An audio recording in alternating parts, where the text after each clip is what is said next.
Bia Kamal Kanor Online TV, Kenyan Guasame, Bana Rajadan and Ler Rewika Gambela, Bana Jelinkel. Shirkimen Shelling and O Shikur Shatori, Kamakot, Kakor Guasan Paiwa, Guasmishi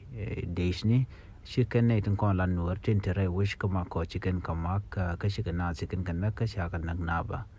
Guasman Chalan and Urewi Gambela Shamal Mo Chajo Gurno de Jalat and Malan Latke, January Aquine, the Denwari, they can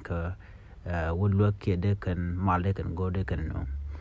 Misha Malamo Chajo Gurno de Latkan Verzuno, Shinekon a politician, Shinado Alcoin Tommy, Chagujanu, Bamal, Bajalare, Wikalara. Men go on a gorguas men, a mal and Dian Kuala Lado, Kanakan and Worry, Kamakan and Worry, a querno modujulu. Congo da kwerdan go lela kwenwari malabai president kagambele ato tankwe juak ngumle da ki ngum chikana lat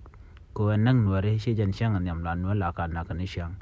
do bodien bi kan kap chongo kan ko lan nware kare mal kan mo ngulat ko mo ka ngane kwale lugo eno chiro den da gang ko ni kon na kana ka bar kana ne kon la dini Ethiopia la National Defense Force en kum Ethiopia ke le ku kan mana le ro re wi ke gambel du no ke jan kor gas men tama chara mandan en te bom shaje no re wech